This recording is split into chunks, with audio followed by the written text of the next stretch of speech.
Make yourself at home.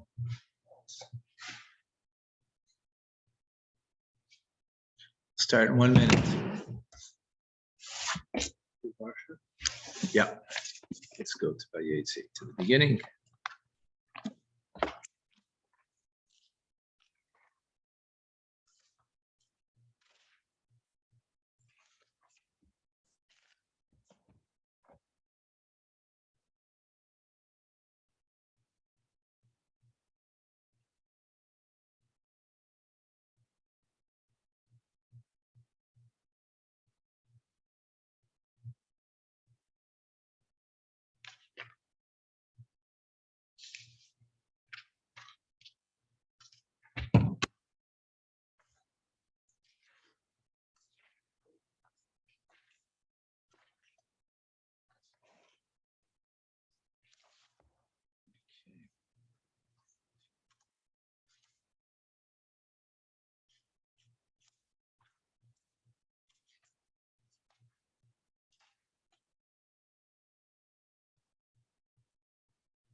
Jason's.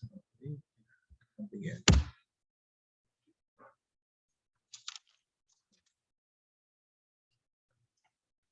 Just like you know. Jason, welcome. Just like you knocked, there might be someone else that I also have to get a fob for.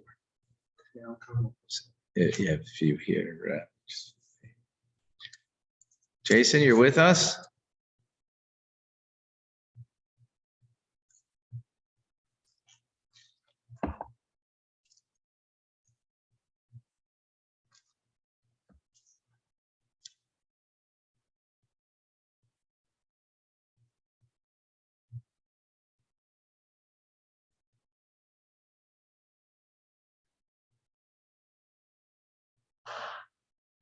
Jason, what's happening? We're starting.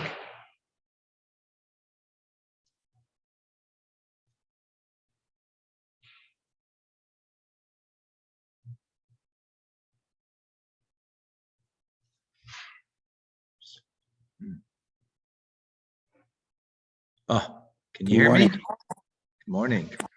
Good morning. Good morning. I'm just going to keep this on. I'll be back in about 2 minutes. Okay, I'm going to start. Okay, sounds good. Okay? Yeah. All right. We begin with the beginning of the parsha. Vayetze Yaakov mi Beersheva. Vayelech Haran. Yaakov went out from Beersheva and he went to Haran. So the redundancy over here, because we already know where he was and where he's to go, because we learned that in the previous parsha. Plus, also it says Vayetze, he went out. It says, Rashi says, it should say Vayelech Yaakov v'Harana. That would have been sufficient. Why do you have to mention going out? So Rashi explains because the going out of a tzaddik from a place makes an impression. When the tzaddik, when the righteous person is in the city, he is its glory, the shine. And when he goes out from there, all the glory and the shining of that person is gone. That's what it means. He left. That's a simple meaning. But the Medrash, because everything in Torah, of course, is learned on different levels. So the Medrash says that Vayetze de Yaakov left min Beersheva. Why? Because he left from the Be'er Shel Shavua, the wellspring of the oath. What does that mean? He left? Why? What does that mean? He left? Why did he leave there? In other words, instead of he leaving a place, I mean the city, right? Which is the simple meaning. The deeper meaning is leaving the wellspring of Shavua, where the oath was made. Who was the oath made with? Previously with his father. Yitzchak made it with Avimelech. And likewise Avram did. He's leaving for that reason. Why? Because he doesn't want to make an oath with Avimelech.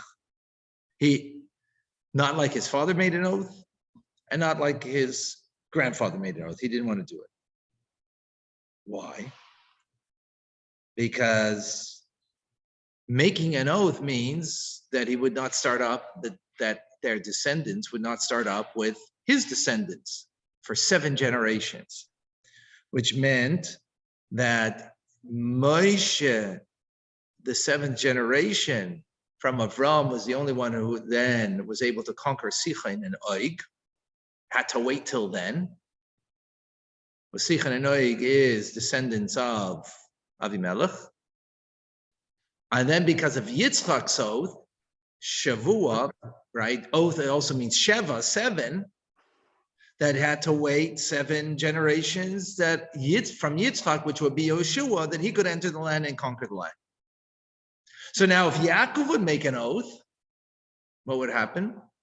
It would delay even further after Yeshua, the conquering of the land. So he didn't want to do that. That's what the Medrash says.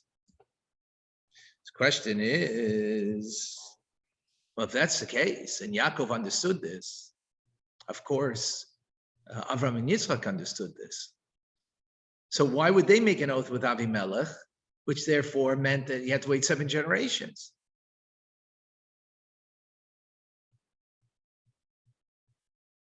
Why would they do that? So the Rebbe explains,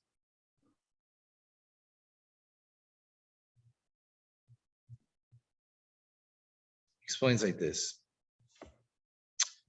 You have to understand the distinction between the Avram and Yitzchak versus Yaakov. When we understand the distinction between them, then we'll understand the idea here of why they indeed made the oath, as opposed to Yaakov did not make the oath. In other words, what we're going to come out over here is an understanding that it wasn't based on the oath that therefore led them to not to conquer or not to engage for 7 generations because of the oath. It was because of their unique, specific way of serving Hashem that's what led to it. And that's why there's a distinction between Avram Yitzchak versus Yaakov. What does that mean? So as we know, it says about Avram, Yatzim Ishmael, that Avram, he had a son that went off the path, Ishmael. Yitzchak, Yatzim Esav. Esav went off the path, right? In other words, they were the children, but they departed from the path of their father. What does that mean? Because the holiness of Avram and Yitzchak was not able to be effective to transform them to good. They were not able to be transformed to good. In other words, they were something that had a negative side to them, right? That they weren't able to affect to transform them. Yaakov, on the other hand, it says Mitasa Shlema, that his entire family was complete, because his 12 children were complete, and because Yaakov was able to affect them, all of them.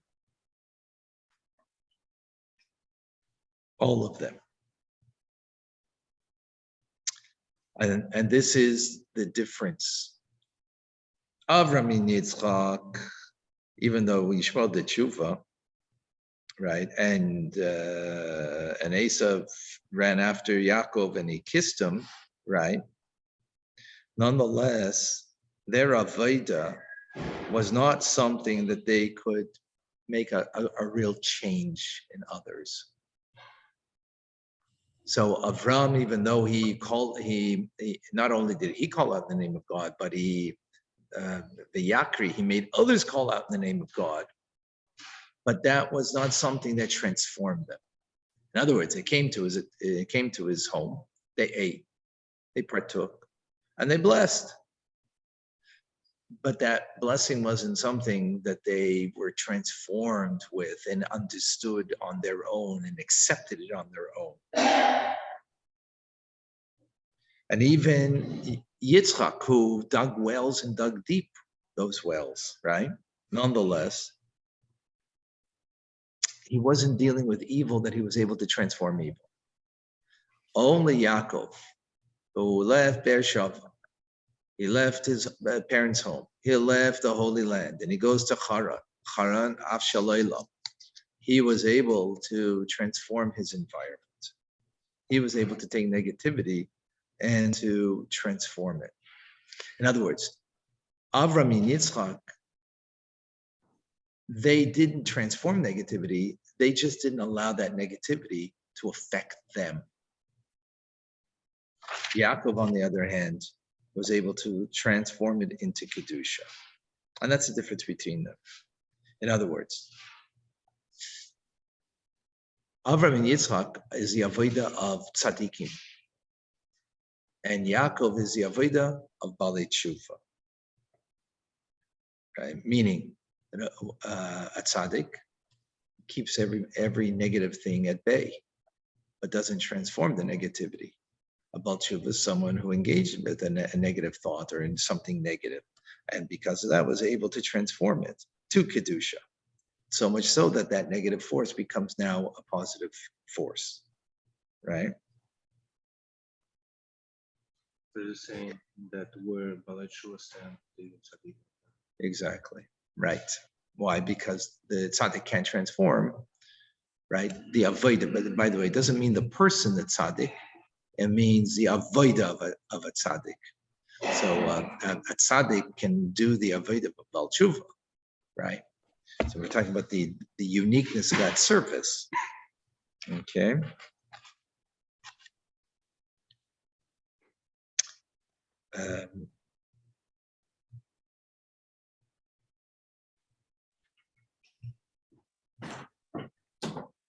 Okay. Now, according to this, now we can understand why Avram and Yitzchak made a bris, a covenant with Avimelech. They didn't have the capability of transforming him. They only had the capability of keeping him at bay. That power was not granted to them to truly transform. And therefore, what was necessary for them, and that's what their avodah was, is not to transform the evil, to keep it separated so it shouldn't affect them. And that's what they did therefore, is make an oath, right? A covenant, right? Which means that as a result of that, for 7 generations, they would, they would have a peace treaty. What are they keeping a peace treaty? They're not able to transform to transform that negativity, that evil. So that's what Avram does, and that's what Yitzchak does. Yaakov, though, he can't make such a peace treaty because that's the opposite of what his avodah is. If he makes a peace treaty with them, it means he's keeping him at bay. That's not what his avodah is. His avodah is he needs to transform that negativity. But Avimelech was not ready to be transformed. Therefore, he has to leave Beersheba. He has to leave the wellspring of 7, the wellspring of the oath, because he cannot make that oath, because he will not be able to affect him. The only place that he can go is to go to Haran, because there he will have the capability of being in a negative environment to be able to transform it.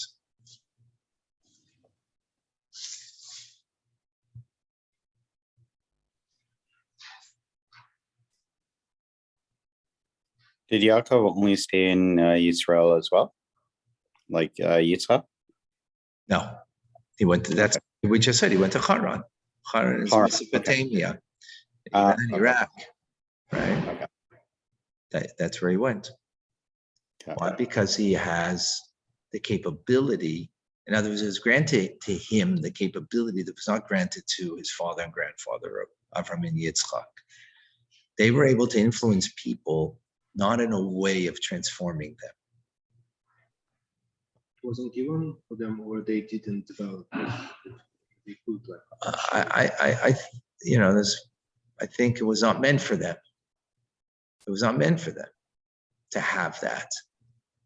Because I think it was said about Yaakov that his potential, at his actual level, they coincide. Right. So,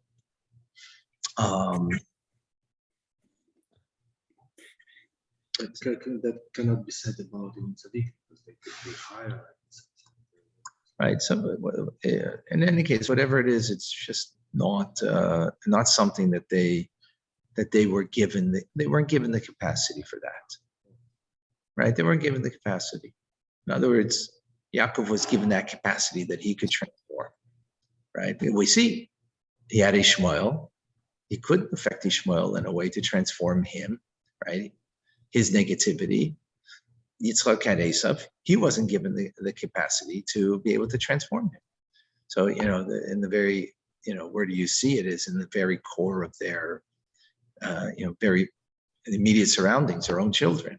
They weren't able to do that because they weren't given the power to do that. In other words, in a sense, it was almost like, meant to be that way. It was meant to be that way.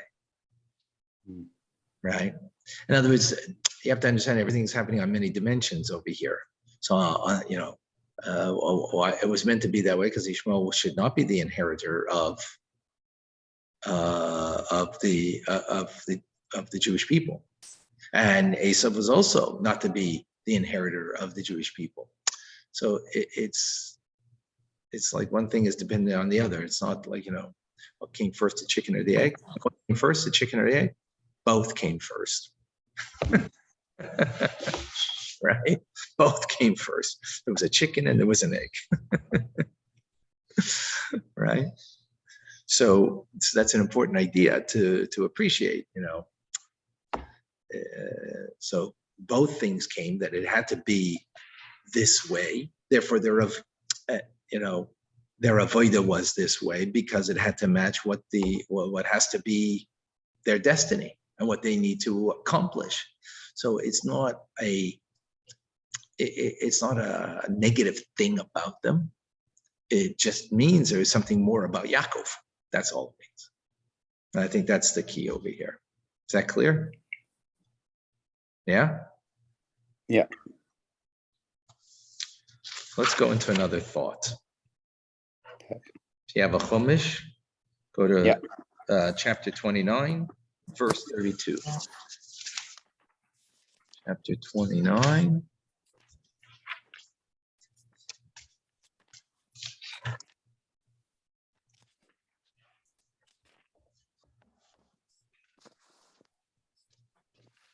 Yeah. Right.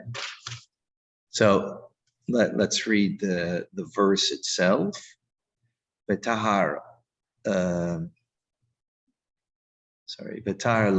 Leah conceived. V'teled ben, and she gave birth to a son, V'tikra Shmoi, and she called his name Reuven. She called him Reuven. Why? Ki amra, because she said, Ki ra Hashem, because Hashem saw ba'ani, in my humiliation, Ki ata yabani ishi, and now my husband will love me. Okay?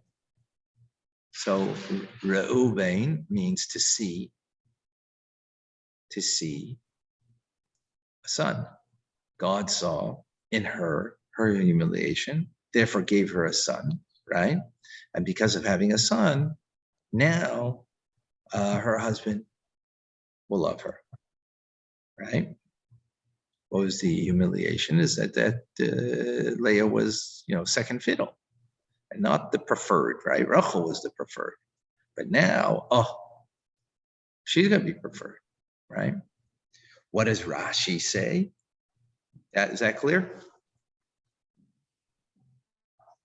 Rashi says, Rabbi Pirshu. Yeah, my husband will love me as much as he loved my sister. Yeah. Rashi explains that the sages say, Omru, Ru'ma ben beni ben chami.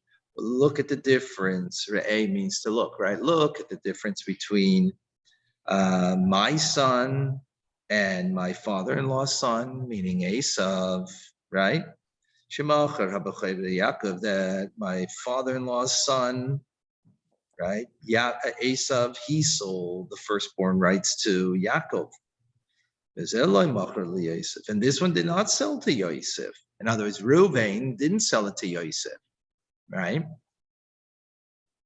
And not only that, when it was given over to Yosef, because he did get the firstborn, right? He didn't protest. Not only that, not that he didn't protest about it when it was given to Yosef, right? And he lost it, right? When that's the story with the beds after Rachel passed away. But not only that, but he worked on he took him out of the pit, Yosef out of the pit when he was thrown into the pit, if you recall, right? That's what Rashi says. So Rebbe asks a simple question. What's Rashi explaining over here that the verse didn't explain, that we need Rashi's understanding? Rashi comes to explain the simple meaning of the text. Well, the simple meaning of the text is clear.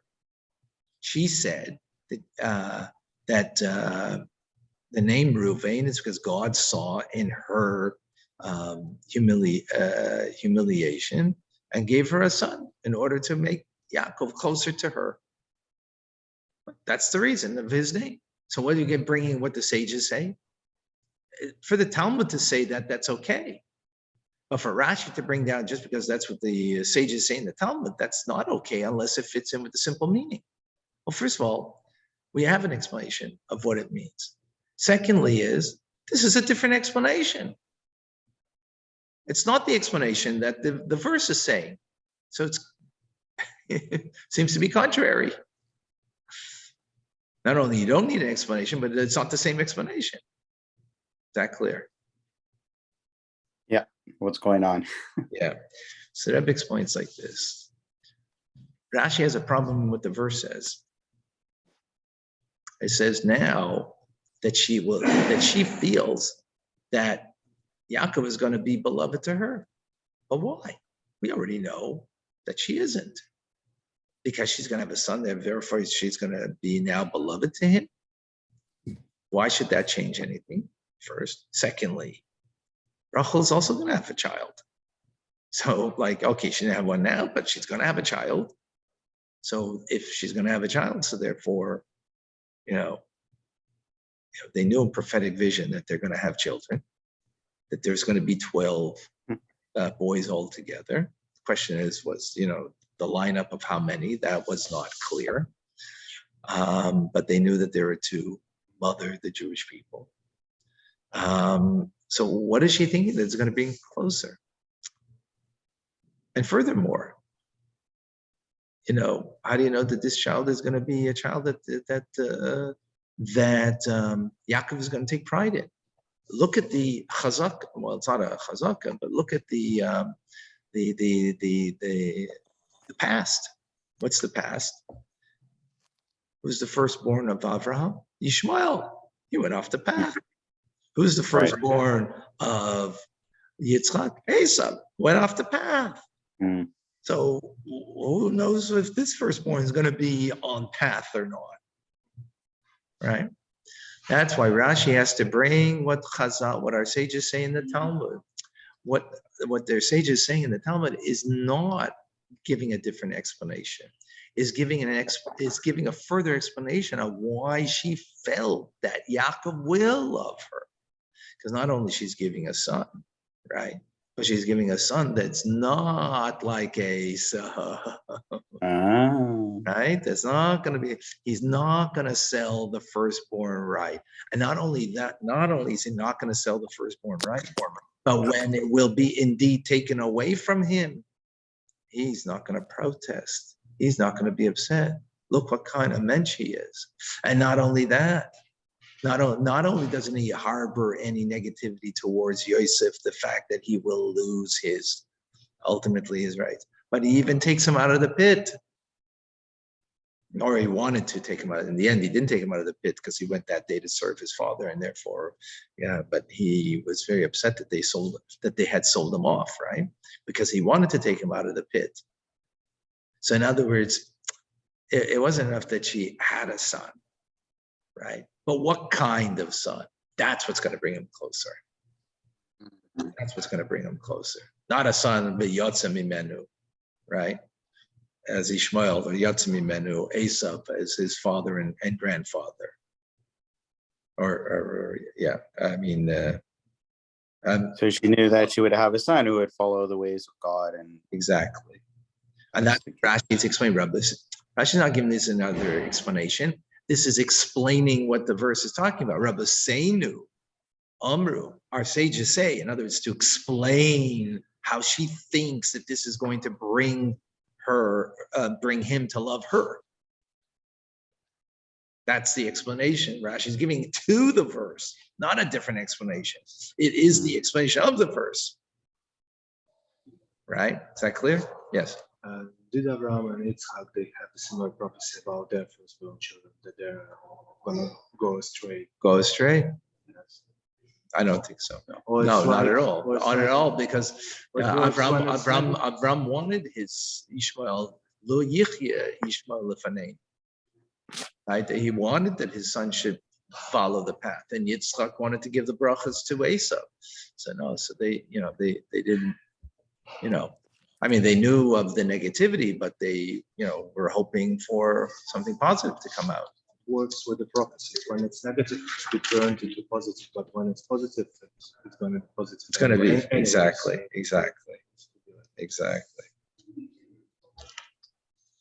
So just to conclude, the idea will be here. So we see something unique in this verse over here, and that is that who's giving the name? Leah. We see with all of the Shvatim, who's giving the name? The mothers. Who gave the names to Avram, Yitzchak, and Yaakov? Comes from the fathers, not from the mothers. What's the difference? The difference is, what's the difference between father and a mother in the child? The father gives the essence, and the mother gives the gestation, gives the full development of the fetus, right? So Avram, Yitzchak, and Yaakov are in the essence of every Jew. Every Jew has an inheritance of them, or has a portion of them, has a piece of them, so to speak, that we inherit. Our kindness is from Avram, our Gvura from Yitzchak, our Tiferes compassion is from Yaakov. And every Jew has that as a Yerusha, as an inheritance to us. The Shvatim, on the other hand, is not that way. So not everybody comes from the Shevet Levi. Not everybody comes from Shevet Yehuda. Not everybody comes from Shevet Ruvain, right? Everybody comes from a particular tribe, and therefore the qualities of that particular tribe is their unique particular inheritance.